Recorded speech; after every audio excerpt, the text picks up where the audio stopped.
on va bien s'amuser. On va avoir des gens comme nous qui parlent comme nous. L'événement. Attention, flashback nostalgie. Ne flippez pas de ce costume jaune moutarde, ne flippez Ne pas. censurez pas la vidéo juste à cause d'Olivier Cachin. Non, ce sera pas censuré, je pense. C'est Rapline, CM6. C'est pas les enfoirés de Ina. On espère. Allez. Déjà, vous avez des archives, gros. Strikez pas les gens comme ça. Dinguerie. Le choc, c'est le retour du parrain du rap français, Destroyman, avec un morceau dédié à celle qui fut la première Premier ministre de France, Édith Cresson. Le morceau c'est Édith, le rappeur c'est Destroyman, alors attention, parce que sur la rapline, voici l'interview et le tournage d'un roi venu réclamer son trône, Destroyman.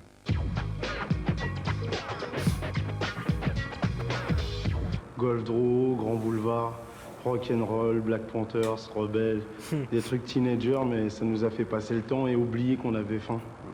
Avant, on était dans le rock'n'roll et tout, mais c'était assez... on était trop embêtés. Parce qu'en vérité, on allait dans les booms, on était répertoriés comme... c'était tricard, quoi, une vieille mode. Et tout d'un coup, le rap est arrivé. On restait rock, c'était ce qui correspondait le mieux à notre style de vie. Le rap est arrivé, et on a fait... Voilà, c'est ça, le rock, c'était fatigué. Voilà un nouvel élan qui correspond mieux à notre nouveau souffle. À notre souffle, à nous, 92 ou c'était 83 à l'époque. Et puis voilà, on est rentré dans le rap. En vérité, c'est le rap qui s'est collé à notre vie, quoi. Moi, j'ai commencé à écrire, j'étais tout petit. Il y a un bruit de fond, tu veux pas baisser Non, je peux pas. la saturation? Là, je peux rien faire du tout. C'est un rip depuis une cassette, frère. Je peux rien faire du tout pour le son. Hein. C'est comme ça. Même pas en baissant les... Non, si je fais en baissant, ça va baisser tout le son, même le bruit. Donc, non. En gros, c'est... Ok, désolé alors. Faut faire avec. Après, ça va, c'est pas un extrait de Je sais 1930 pas, non plus. moi, on l'a dans le casque, c'est pour ça. J'avais 8-9 ans. Et les profs, quand ils m'ont chopé en train d'écrire, ils m'ont dit « Où t'as copié ça ?» Je fais « Non, je viens de l'écrire, madame. » Elle me tire l'oreille, elle me fait « Allez, arrête de mentir. Tu sais toi qui as écrit ça? Réécris-en un tout de suite. » J'en réécris un, et après, chaque fin d'année, c'était les orphelins d'Auteuil. Chaque fin d'année, j'en lisais pour toute la kermesse, devant toutes les familles. Je devais les saouler, mais bon, à l'époque, ça m'a servi.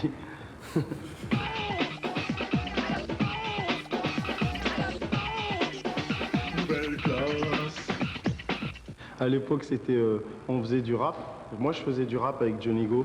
Et moi, je me suis dit, je regarde la danse des canards, tout ce qu'il y a à la télé. Je me suis dit, mais on peut faire un disque aussi. Parmi tous ces trucs bidons qu'il y a, pourquoi on n'aurait pas ne serait-ce qu'une petite place? Même une plus grosse, je dirais.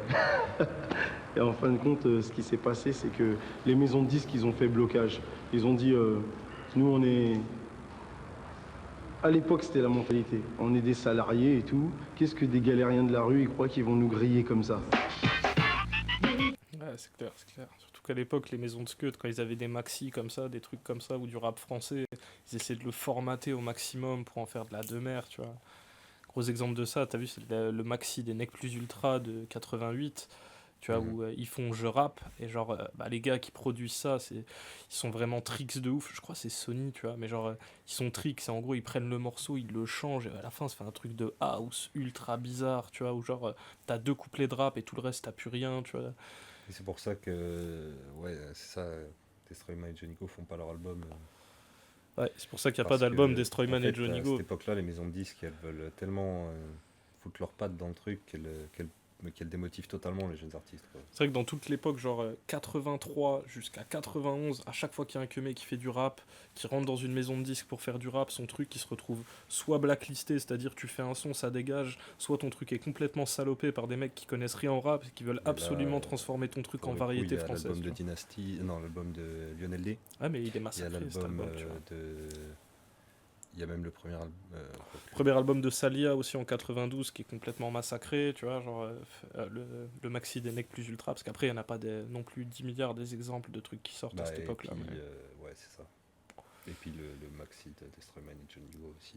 Après il est sorti plus ou moins en indé, ce maxi de Destroyman et Johnny Go, avec On le balance, tu vois, c'est un truc un peu flou par le biais du Nassau, ils arrivent à faire un queutru, le truc se retrouve à être pressé je crois par Barclay. Donc tu vois, c'est pareil, un arrangement un peu flou et tout, spécial. Mais ouais, il a raison, le frérot. Si on veut l'associer aux cités, aux banlieues, à la galère, aux gens énervés, ça progressera pas parce que c'est pas ça le rap.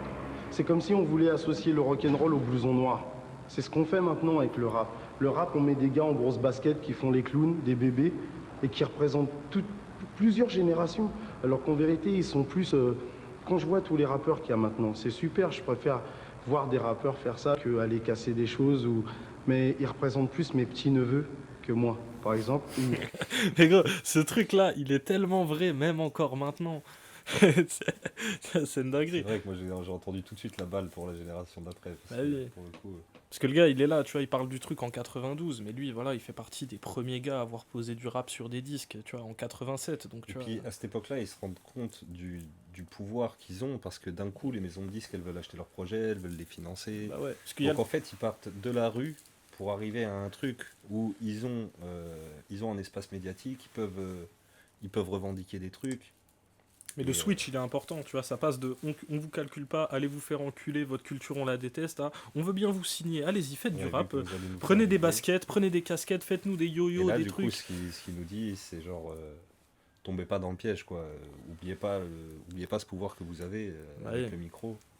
Et devenez pas des espèces de pantins rigolos, des blousons noirs, comme il dit, genre juste des espèces de... Espèce de produit, Ouais, voilà, produit une espèce de produit de marketing, marque tu vois. sans fond, quoi. Ouais, parce que lui, voilà, quand il dit du rap pour moi, lui, il parle en tant qu'Anciens, tu vois. À cette époque-là, le gars, il a déjà plus de 30 ans, tu vois. C'est pas la même vibe que les Puis NTM. il a une utopie, tu sais, il a envie que le rap, ça soit un mouvement revendicatif, quoi. Bah, parce que lui, voilà, lui, il vient du hip-hop des origines, tu vois. Tu vois, il a connu le début du mouvement, les valeurs du mouvement et tout. Et voilà, pour lui, ça reste important quand même, tu vois. Et C'est pourtant, à vrai. cette époque-là, aux États-Unis, on est déjà sur du gangsta rap. Ouais, à cette époque-là, aux États-Unis, c'est le début du Wu-Tang et tout, tu vois. Ça commence à se dépolitiser de plus en plus. Public Enemy, Et ça c'est- commence à descendre, c'est tu ça, vois. c'est ça. C'est aussi. Et c'est ça qu'ils voient venir, en mode tomber pas dans le panneau des Américains, tu vois. Surtout que c'est super intéressant, parce que même l'album qui va sortir là, c'est un album qui a fait un sale flop, tu vois, parce que justement, c'est du rap qui est vraiment mature, tu vois, c'est du rap d'Anciens en vérité. C'est déjà du rap d'Anciens en 92, tu vois. Ouais, un peu à la Sony MC, vraiment ultra politisé.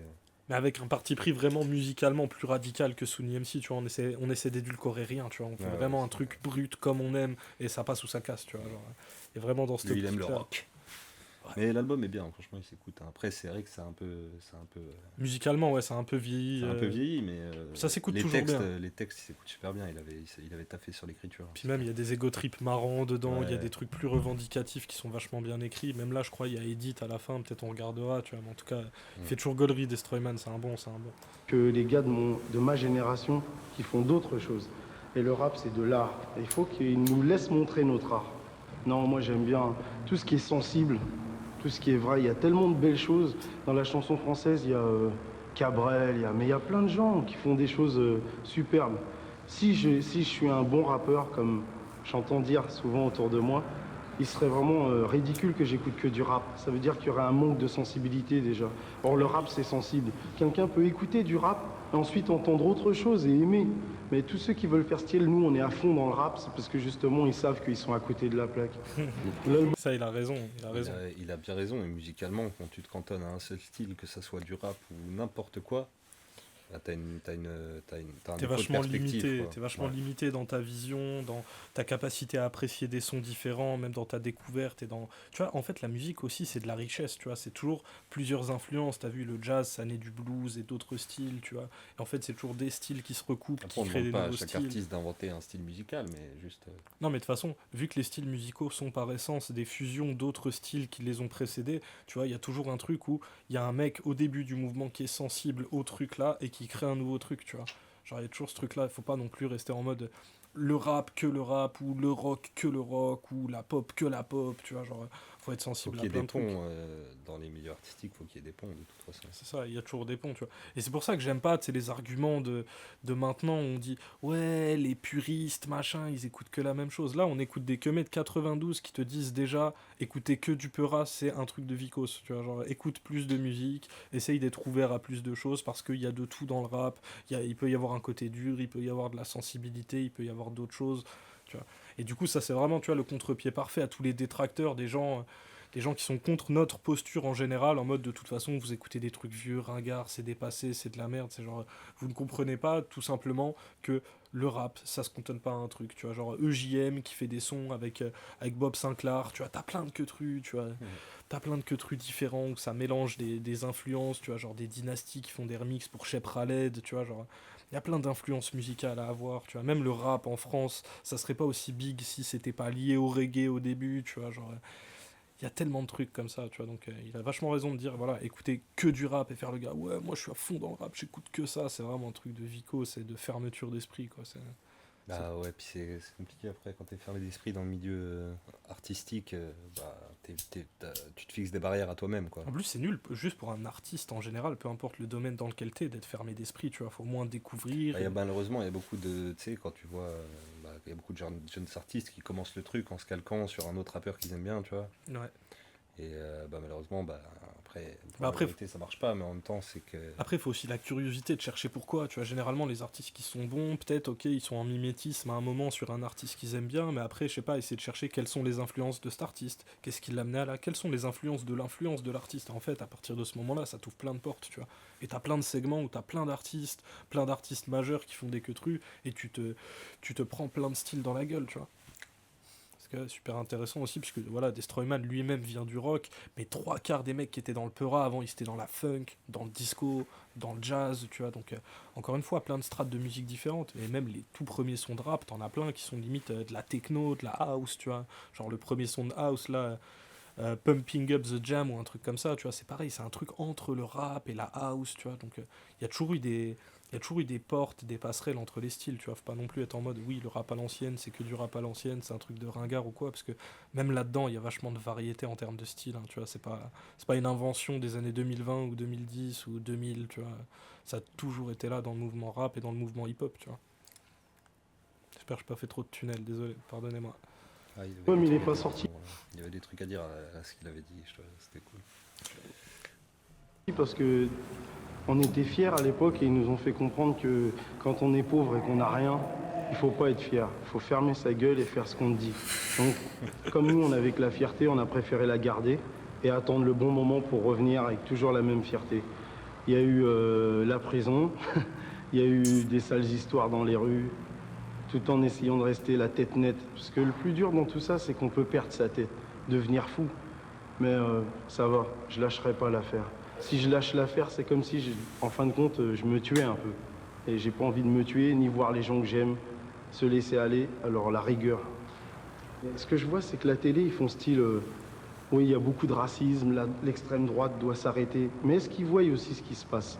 Les publicités, cherchez un noir, cherchez quelqu'un qui est bronzé, qui ressemble à un arabe. Il n'y en a pas. Vous regardez dans l'histoire, il y a eu des guerres en France, les dernières guerres.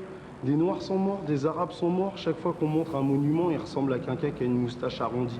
Il n'y a aucun truc commémoratif pour eux. Tout ça, c'est brimer, écraser des gens qui fait que, en fin de compte, ici, le racisme, c'est un droit. Ils ne peuvent pas lutter contre des gens alors qu'ils permettent à ces gens d'avoir une institution et une façon de vivre qui fait que le racisme passe en douceur. Donc c'est... Et ça, c'est hyper précis, c'est même la définition du racisme systémique. C'est l'invisibilisation, c'est plusieurs mécaniques en même temps. C'est-à-dire que ça dépend pas que des gens qui décident de pas aimer telle couleur de peau ou machin. C'est aussi que tout le système qu'il y a autour, il invisibilise, comme tu dis, Bah oui. les personnes racisées, et du coup, il leur donne pas voix au chapitre. Donc, diminuer, donc le racisme est légitime dans ce pays, quoi. Et aujourd'hui, c'est... encore merci au wokisme pour mettre des minorités dans les trucs, parce que si on forçait pas les maisons de cinéma à le faire, Bah, ils le feraient pas, ils en ont rien à foutre. Et on aura encore le millième film d'aventure avec un héros blanc de 40 piges, Georges de la Jungle 8. avec la mèche comme ça.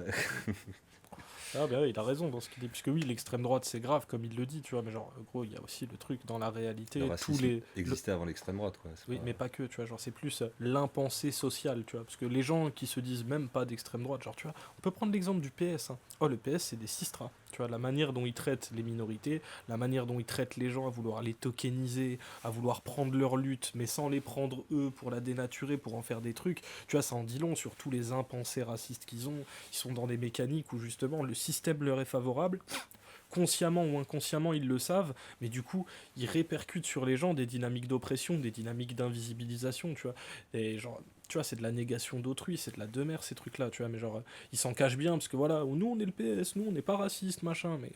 C'est Ouais. ça, du coup, le PS se plaint qu'il y ait l'extrême droite au Parlement, mais C'est ça, tu vois, faut aussi se plaindre de l'extrême droite au Parlement, tu vois, mais gros, quand toi-même, t'es dans des biais racistes, t'es dans le biais du colon, en mode, je sais pas, je laisse ma chance à cet étranger, c'est machin, ça, tu vois, gouvernement après gouvernement, dans le déni ouais. de l'histoire française et des réparations qu'elle devrait faire pour des histoires économiques. C'est pour ça que c'est aussi précis que là, il va parler d'Édith Cresson, tu vois, parce que Édith Cresson, c'est encore un énième token, tu vois, c'est un token, cette fois-ci, pour viser les féministes, le public féminin, en mode, regardez, on a mis une femme ministre, oui, d'accord, c'est une meuf de droite, elle doit faire de la merde. C'est bien un coup des socialistes. Et tu vois, c'est encore un truc précis où les meufs sont invisibilisées dans la société, où elles sont traitées juste comme des meufs qui font la vaisselle, comme des meufs à tout faire, tu vois, des trucs comme ça, tu vois. Mais on te met un token là pour te dire, t'inquiète, ça va, tu vois. Mais la façade est bien, par contre, l'arrière-boutique, elle pue sa grand-mère, tu vois. Et c'est du vent, tout ça. Ils sont pas vraiment méchants, les gens. Moi, je crois pas qu'il y ait les gens qui soient hyper racistes, ceci, cela. C'est qu'en fin de compte, ils voient ce qu'il y a autour d'eux et on leur propose ce chemin. Ils regardent, ils vont à tel endroit. Dans une boulangerie, vous avez déjà vu une noire servir du pain? Vous voyez, des petites choses comme ça. Ça fait qu'on se dit, quand même, s'il n'y a pas ça, c'est que quelque part, il y a quelque chose. Et voilà. Et après, on voit d'autres qui essaient de récupérer ceci, cela, mais c'est un faux problème. Faux problème. Bonjour, une femme à Matignon. Ouais, c'est devenu un vrai devenu problème. un vrai problème. Parce qu'à force à force de mettre ça sous le tapis tout le temps, bah, tu fais genre c'est normal. Et après, tu vois, tu te retrouves avec des Chirac qui donnent du gaz en faisant des phrases racistes de fou malade, C'est en ça. normalisant des dingueries, tu vois. Genre, Alors, après, c'est crescendo, c'est la droite qui s'extrême droitise de plus en plus, c'est avec clair. Sarkozy. Puis c'est des passerelles, tu vois, ça sert du truc social ambiant, tu vois, pour faire un truc avec, tu vois, et puis au bout d'un moment, ça paye, hein, tu vois. Parce que c'est vrai qu'à ce moment-là, en 92, le FN, c'était pas une menace comme maintenant, hein, tu vois, rien à voir du tout. Ah ouais. Par contre, rien que 10 ans après, c'était pas la même, hein, tu vois, avec tout le gaz, tu vois, le mal que le PS a fait, qui s'additionne, tu vois, aux politiques de droite d'après, qui s'additionne à la montée du racisme après, ça fait une grosse boule de merde bien nazie, tu vois. Et nous, en 2025, on est obligé de faire avec, alors que, tu vois, plein de gens qui avaient prévenu avant, tu vois, genre, ouais, c'est ouf, c'est ouf. Officiel, François Mitterrand vient de nommer Édith Cresson au poste de Premier ministre. C'est la première fois en France qu'une femme va diriger le gouvernement. Edith, tes enfants ont des problèmes. J'ai regardé la télé, j'ai vu Édith Cresson qui parlait des jeunes, style elle connaît leurs problèmes. Et elle disait que les jeunes, s'ils cassent tout, c'est qu'ils ont un problème, ils n'ont pas été au bac, ils n'ont pas pu accéder à des études. Si elle le voit comme ça, c'est dommage pour elle, mais bon, il fallait que je fasse un truc pour lui expliquer que nous, on voit pas les choses comme ça, c'est pas du tout ça. Et j'ai écrit Edith. Ensuite, bon, ma maison de disques et tout, ils ont estimé qu'il fallait sortir ça en premier, que c'était des phrases qu'il fallait faire entendre. Ça me fait plaisir et voilà quoi. C'est pour ça qu'Edith, ça a fait un petit peu de bruit. Edith, on fait pas exprès. Aujourd'hui, être jeune, c'est être laid. C'est les vieux qui commandent, qui nous mettent à l'amende, prétextant qu'ils y étaient. Quoi qu'on dise, pour les gens, même si je mets des costards et des cravates, les gens qui sont tranquillement chez eux, ils se disent c'est qu'un noir celui-là. Vous voyez ce que je veux dire? C'est toujours l'image, c'est qu'un noir, pour qui il se prend. Mais quand même que ça arrive jusqu'aux députés, c'est déjà une petite chose qui fait comprendre que là, c'est un petit truc comme ça. Et demain, ça sera un autre qui fera autre chose. Et demain, autre chose. Mais qu'on a besoin de tous pour faire que la France soit grande. Si je regarde les gars du rap français, il y a deux versions. Soit je joue la version rap line correcte et je me dis non, c'est bien, patati, moi c'est cela. Et si je donne ma vraie version à moi, je me dis qu'ils méritent des baffes dans leur tête, à prendre des places qui ne sont pas les leurs. Ils font des conneries, ils disent n'importe quoi. Des choses où il faut peser le poids de ce qu'on dit. Où on représente plein de gens et joue les petits cons. Il faut que ça change. Et l'importance de la parole donnée. Je sais pas exactement de qui il parle. Je sais pas trop non 92. plus. J'ai pas trop envie de savoir non plus, parce que bon, il y avait quand même des très bons groupes à cette époque qui faisaient des très bonnes choses, malgré ce qu'on pourrait en penser. Donc, bon, passons. Passons. Mais après, c'est aussi le truc de l'Orient, ça, tu vois, lui, c'est un Orient, ce gros. Lui, en Ouais, plus, c'est frère, ça, quand c'est il faisait facile pour un gars de 30 piges de... Puis, c'est pas que c'est facile pour un gars de 30 piges, c'est avec le background du perso, tu vois, le gars, il écoutait du rock, il était proche des milieux des Panthers, c'est tout, tu vois, des milieux anti-skin, tu vois, c'est un gars, frère, il est politisé de ouf, tu vois. Pour lui, juste, voilà, faire des guignoleries, machin, c'est... Après, je vois pas exactement de qui il parle, parce que le premier album de NTM en 91, il est hyper politique. Peut-être le Mia, tu vois, 92, c'est le Mia, frère. Hein. 92, ouais, le Mia, voilà. Ah, c'est plus, le je Mia, pense hein. qu'il parle plus d'Ayam, peut-être. Parce que pour le coup, ouais, il n'y a pas de propos, et c'est le début de la fin pour le hip-hop d'origine, quoi. En tout cas, de toute façon, toujours ce qui est montré, ce qui est médiatisé à cette époque, c'est le rap le plus mainstream et Ouais, le plus c'est ça. lisse possible, tu vois. Même si tout l'album, il est lourd, il est revendicatif, ils vont mettre que le son dansant, le reste, tu vas bien te faire enculer, quoi, tu vois. Donc, il y a de ça aussi, tu vois. Il y a aussi un biais, un prisme, plusieurs biais. Biais de l'âge, biais de là d'où il vient, plus biais de, voilà, le prisme par lequel il voit les médias, parce que je pense, tu vois, vas-y, gros, lui, c'est un Orient, il écoute d'autres musiques, tu vois, il écoute pas que du rap, donc il est peut-être pas forcément à ce moment-là le plus au fait de tout ce qui se passe, parce que vraiment, à cette époque, il y a des trucs de ouf qui se passent, tu vois.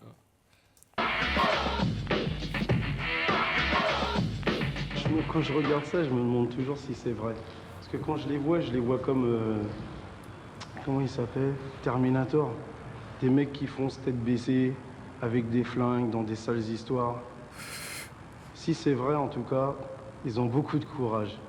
Mais bon, je sais que moi, dans mon univers à moi, dans l'univers où je vis, il y a de la force. Mais des fois, on est obligé d'être lâche parce qu'on peut pas être tout le temps courageux.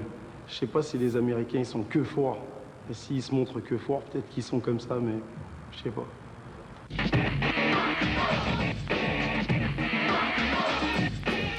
La violence, elle est tellement... éternelle aux États-Unis, la romantisation des Noirs et tout, en mode ils sont forts, ils sont virils, un truc comme ça. Le cliché raciste, un peu, tu vois, genre, oui, comme dans Get Out. Et l'industrie américaine, elle fait style que les mecs, les rappeurs américains, ils ont pas de cœur, ils sont violents, ils sont machin, comme ça sert aussi le truc raciste, tu vois, d'en face, quoi. Ah, surtout que, tu vois, genre, on peut prendre l'exemple de NWA, tu vois, NWA, ça marche très bien. De base, c'est un groupe plutôt authentique qui vient de la rue, mais très vite, on essaye de prendre ça, on t'en fait une affiche, tu sais, on t'en fait l'image d'Épinal, genre, le groupe le plus dangereux, machin, alors que, tu vois, ça lâche des sons comme Express Yourself, Fuck de Police, tu vois, il y a des trucs clairement clairs, concrets, mais tu vois, c'est typical de la récup, en fait, tu vois. Tu prends le truc, tu le dénatures, t'en fais une belle image, machin, un beau marketing, et hop, ça dégage, maintenant, c'est juste rigolo, amusez-vous-en, regardez les Noirs qui sont violents, tu vois, on vend de la violence, et puis même, tu vois, les racistes, ils se servent de ça, tu sais, ils fantasment un peu de ça, tu vois, ils regardent les peuples, ils sont en mode, putain, ils sont agressifs, ces gens. Parce que dans la vraie vie, il n'y a personne qui est 100% violent et méchant. Ouais, bah oui. comme le bouffon vert ou je sais pas. Le Doflamingo. Ouais, voilà. Ouais, c'est vrai. Partout. Je sais pas quelle est la chose la plus violente. Des gars qui sortent une arme aux États-Unis ou des gens qu'on exploite et qu'on écrase mentalement dans un autre pays, je sais pas. C'est pareil pour moi. Moi, je sais que moi, j'ai pas besoin de sortir d'armes et tout ça. Mais on me tape dans la tête. Chaque jour, on me tape dans la tête. On m'écrase. On me regarde. C'est comme si on me sort pas d'armes, mais c'est une façon de vouloir me tuer petit à petit. On me fait comprendre qu'il n'y a pas d'issue pour toi. L'issue, c'est là, c'est la merde. Le soleil, regarde pas. Le soleil, il est pour nous. C'est comme une arme. Alors aux États-Unis qui sortent des armes et tout, ils sont peut-être plus loin que nous. Précis, hein, précis. Ouais, c'est hyper précis. Hyper précis. Je pense, ouais, il n'y a même pas besoin de rajouter là-dessus, tu vois, le gars. C'est pour ça que c'est hyper cool qu'il ait été là pour avoir aussi un peu plus de propos que les jeunes qui étaient dans le rap à ce moment-là et qui étaient médiatisés. Là, dans Rapline, t'as un ancien qui te parle et qui te dit, écoute, j'ai fait de la prison, j'ai eu des galères et en vérité, on nous donne pas de crédit si tu viens du quartier, tu vois. T'es toujours méprisé, t'es toujours mis au banc. Puis on te met la tête dans ta merde quand tu essaies de popper dans un truc, dans une maison de disques, on te dit hey gros, toi prends pas trop tes aises, hein, tu vois, t'as pas le droit de boire dans la bouteille d'eau, tu vois, genre, tu sais, des trucs de fils d'up comme ça, en mode, quoi, ah lui on lui propose un café, moi on me propose pas de café, ah d'accord, je vois, c'est comme ça. De toute façon, tu vois, les concernés comprennent très bien ce genre de truc, tu vois. C'est ça, encore une fois, pour ceux qui sont pas au fait des définitions, c'est la définition du racisme systémique. Ouais, c'est le système qui t'oppresse, qui te fait sentir que t'es pas à ta place quelque part. On n'est plus sur un truc d'individu à individu, c'est genre... Ah. C'est genre on n'est pas dans le libéralisme fantasmé des libéraux, genre tout le monde est égaux, on ne voit pas les couleurs. Ouais, non, t'inquiète, la société elle voit très bien les couleurs et elle te le fait très bien ressentir quand t'es pas à ta place. Hein. C'est clair. Et surtout,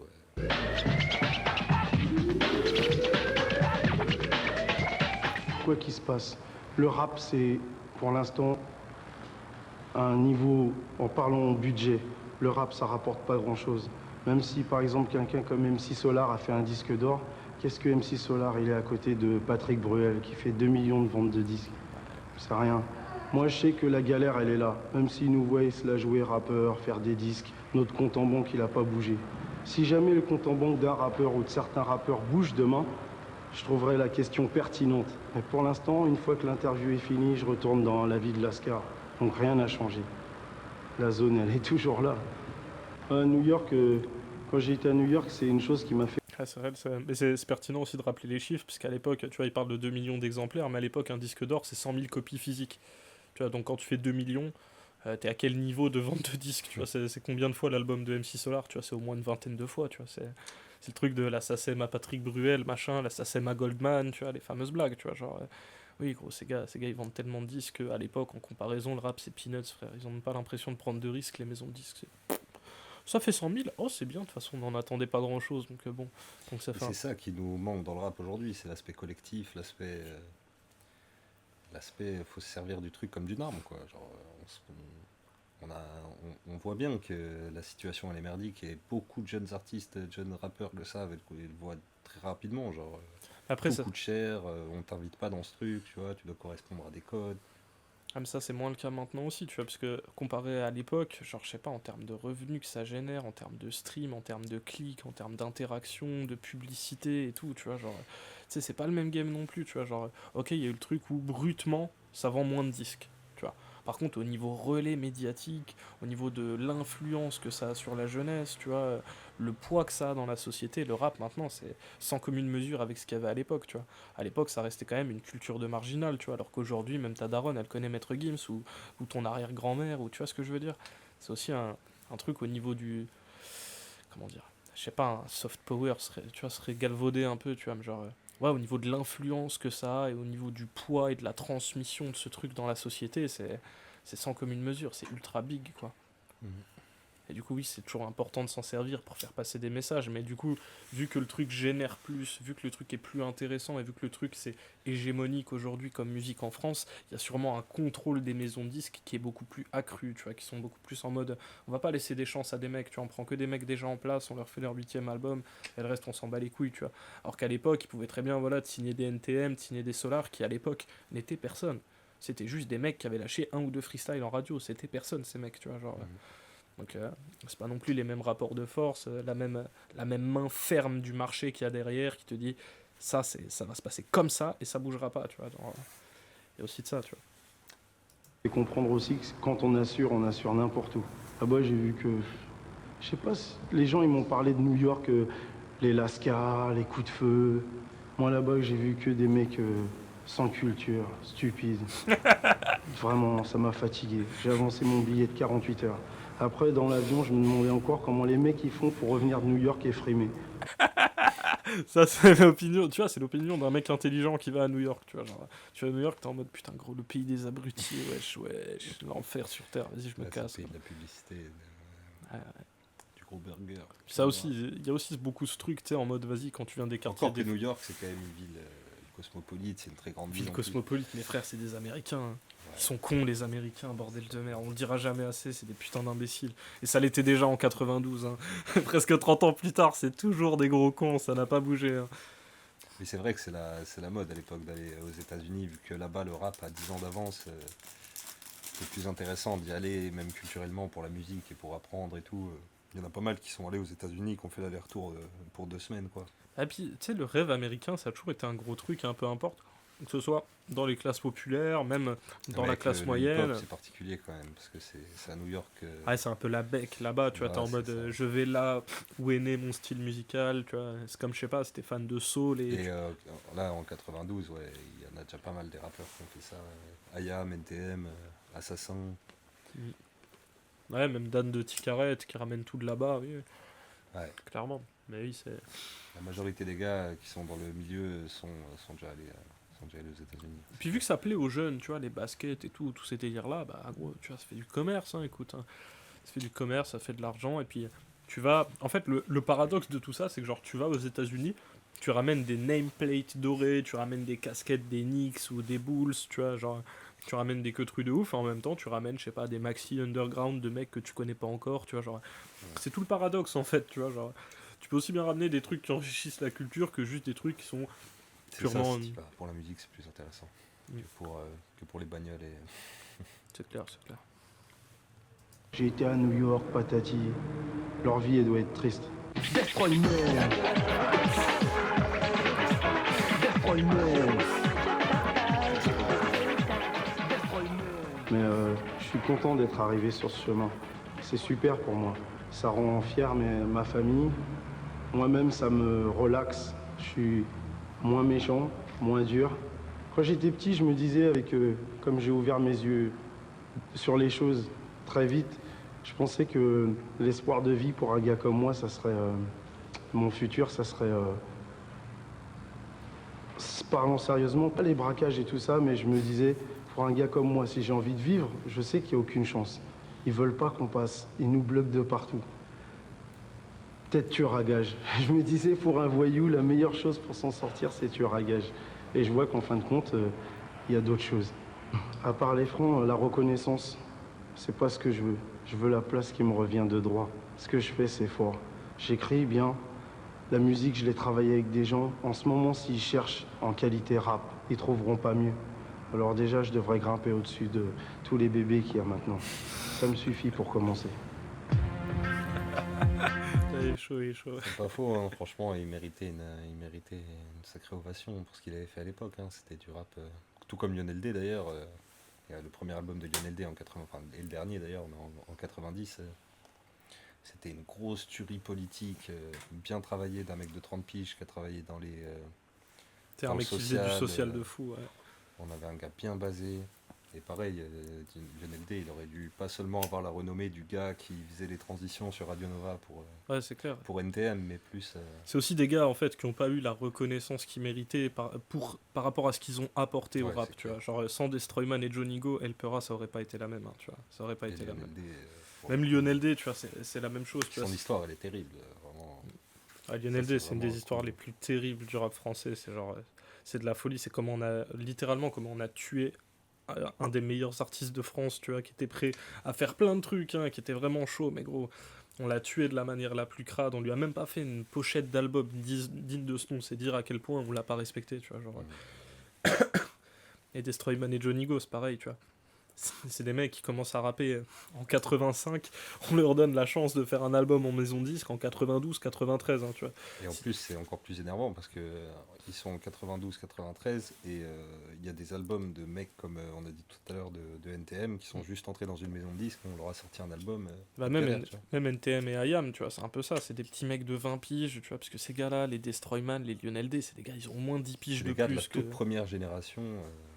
Avec dynastie de rappeurs. Quoi. Mais surtout, ils sont beaucoup plus vieux, tu vois, donc ils sont déjà adultes, ils sont déjà matures, ils ont conscience de tout, aussi d'une manière qui est vraiment précise, tu vois, t'as vu, là, on a écouté Destroyman, le gars est précis, hein, tu vois, il sait où il va, il n'y a pas de chichi, il sait ce qu'il veut dire, pourquoi il le dit, comment il le dit, tu vois, c'est ultra carré, direct, tu vois.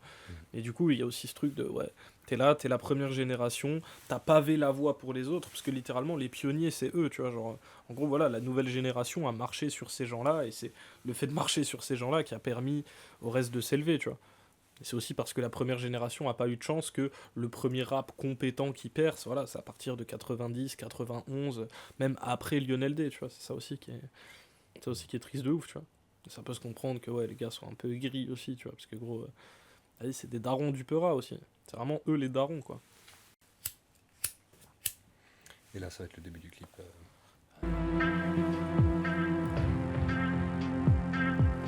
Bonjour, une femme à Matignon, c'est officiel. François Mitterrand vient de nommer Édith Cresson au poste de Premier ministre. C'est la première fois en France qu'une femme va diriger le gouvernement. Édith, tes enfants ont des problèmes. Même quand ils sont bronzés, on dirait qu'ils sont blêmes. Ils resteront sans rêver dans des cages d'escalier, plantés comme des totems. Édith, je te tutoie, oui j'ose. Tes paroles sont bien, mais qu'est-ce que tu proposes? Penche-toi sur les dossiers, débloque-nous un budget, entends-nous bordel puisqu'on cause. Edith, si seulement tu voyais comme on s'ennuie, comme la vie nous plaît. Dès qu'on fait un mouvement, on nous mate en riant, chuchote en graines de délinquants. Edith, je compte jusqu'à 3. Beaucoup de jeunes ne comptent que sur leurs doigts. On n'aime pas les embrouilles, nous on aime que ça. Fait amour, beurre, baccalauréat. Tirez, tirez, tirez, tirez, tirez, tirez, sur le côté. Tirez, tirez, tirez, tirez, swingez maintenant. Edith. Mais n'hésitez pas à aller écouter ça, il y a tout un album d'ailleurs qui est dispo sur YouTube. Il y a une bonne quantité de sons et D'ailleurs, tu peux le dire. Tu peux le dire que l'album était partiellement disponible sur YouTube, mais que du coup, t'as acheté le vinyle pour qu'on rip les pistes et qu'on les mette sur YouTube pour qu'ils soient disponibles en entier. ouais, c'est vrai. Tu peux le dire. Il coûte une blinde, hein. Il n'est pas trop facile à trouver, mais en tout cas maintenant il est totalement gratuit et disponible sur YouTube pour les connaisseurs et pour ceux qui veulent découvrir du rap authentique d'époque et pas les mêmes trucs qu'on vous sort toujours, comme quoi, je sais pas. Booba et Rof, c'est eux les grands-pères du rap, ils ont tout Ah, voilà, inventé. si vous voulez sortir un peu du truc rap à l'ancienne, Booba, X-Men, Pour avoir waouh. un peu plus de culture, même générale, et même sur la musique, c'est cool quoi. Parce qu'avec tout le respect, tout ça c'est très bien, mais il faut aussi remettre les choses dans leur contexte, rappeler des gars qui ont été des artistes majeurs à l'époque où il n'y avait rien. Parce que moi, un des trucs qui me gave le plus, c'est avec tout le respect que j'ai pour NTM, c'est quand on les appelle des pionniers, tu vois. Mais gros, eux, c'est des pionniers de rien du tout. À l'époque, ils viennent. S'il n'y a pas des mecs de 30 piges qui ont des émissions déjà installées, qui font déjà des trucs, qui connaissent la culture et qui veulent promouvoir ça, il n'y a aucun moment où ces mecs-là ils pètent, tu vois, où ils ont une chance de s'exprimer quelque part. Donc c'est aussi important de parler des vrais pionniers et pas des pionniers selon les médias rap de merde, tu vois, ou d'autres conneries comme ça, quoi. Faut vraiment, remettons l'église au milieu du village, qui était là, qui était pas là.